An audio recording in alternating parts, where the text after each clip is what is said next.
The story illustrates that Jesus has given us many things and told us to engage in business while he is gone. It's really a call for us to live a life that honors the absent king by making the most of the gifts and responsibilities and privileges he's given us.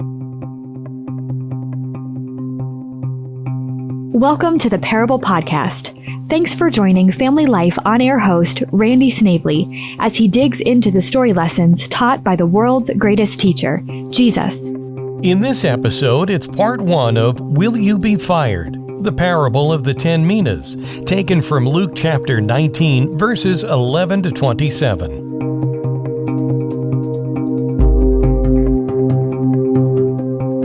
It happens every season in professional sports. If a team has a lousy season and a losing record, someone usually gets fired. Why? Because professional sports are big business. The salaries the athletes get paid are astronomical. And if the team keeps losing on the field or court, ticket sales suffer. Revenue is lost. The owner then brings in somebody who can hopefully do a better job with the boss's investment. Christianity is big business too. And the boss also expects results from his coaches and managers. We learn this from the parable Jesus tells in Luke 19, verses 11 through 23. While they were listening to this, he went on to tell them a parable.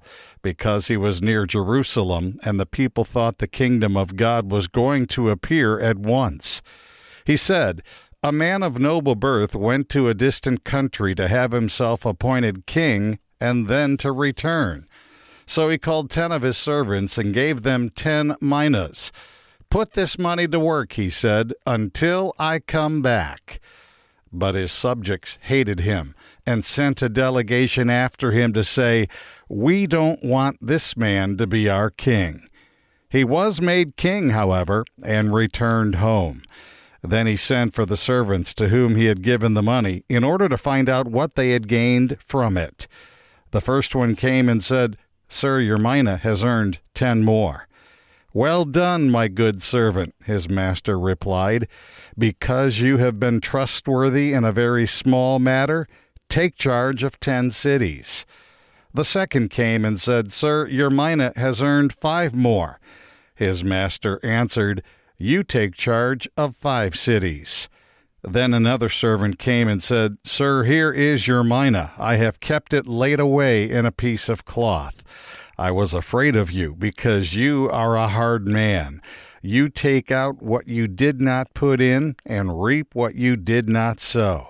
His master replied, 'I will judge you by your own words, you wicked servant. You knew, did you, that I am a hard man, taking out what I did not put in, and reaping what I did not sow? Why then didn't you put my money on deposit, so that when I came back, I could have collected it with interest?' Then he said to those standing by, 'Take his mina away from him and give it to the one who has 10 minas.' 'Sir,' they said, 'he already has 10. He replied, 'I tell you that everyone who has, more will be given. But as for the one who has nothing, even what he has will be taken away. But those enemies of mine who did not want me to be king over them, bring them here and kill them in front of me.'"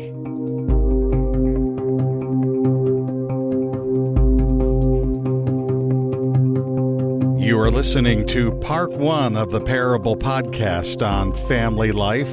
It's entitled, Will You Be Fired? And it's taken from Luke 19, verses 11 through 27.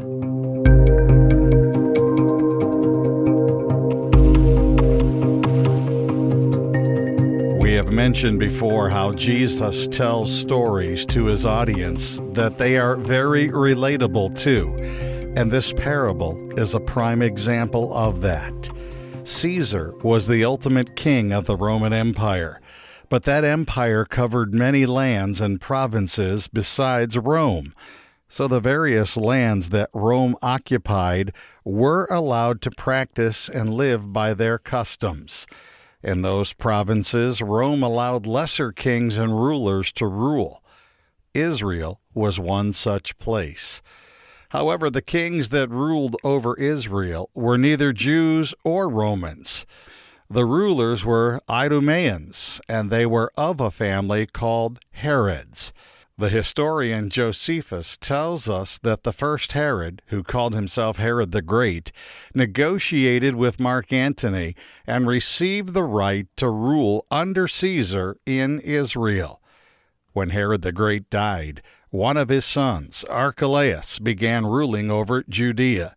He built a palace in Jericho, and the best way to describe him, he was Hitler before there was Hitler. He slaughtered 3,000 Jews during the first Passover of his rule. So obviously the Jews hated him. The time came for Archelaus to travel to Rome to get his official certification to be crowned king. But when he made the journey, a delegation of Jews followed after him. They went to represent the people of Judea before Caesar. They appealed to Caesar and begged him to not let Archelaus rule over them. Caesar did let him rule, but refused to give him the title of king. The people Jesus was speaking to knew very well that Jesus' story was referencing their recent history. It would be like me saying, there was this president who tried to cover up his bugging of the White House by breaking into an office and stealing some tapes. He ended up having to resign in disgrace. You would probably know who I was talking about. Now, Jesus tells us this story knowing the Jews expect him to become king, but he knows that's not going to happen right away. His death, resurrection, and ascension have to happen first. Then one day he will return to rule and reign. The story is about a nobleman who represents Jesus, who gives his servants, who represent us, he gives them minas, about 3 months' worth of income. He tells them to engage in business while he's gone. The money still belongs to the nobleman, but he's given it to his servants and made them responsible for it. The story illustrates that Jesus has given us many things and told us to engage in business while he is gone. It's really a call for us to live a life that honors the absent king by making the most of the gifts and responsibilities and privileges he's given us. Everything we have comes from the Lord, so it all belongs to him. My influence, my time, my money, my knowledge, my family, my possessions, all of it belongs to him. And he's given it to us to honor him with it. A man once rode his horse up to John Wesley while he was out preaching on his circuit, and he shouted out, "Mr. Wesley, something terrible has happened. Your house has burned to the ground." Wesley thought for a moment and then replied, "No, the Lord's house burned to the ground. That means one less responsibility for me." When we realize it all belongs to him, it completely changes our attitude towards our entire life.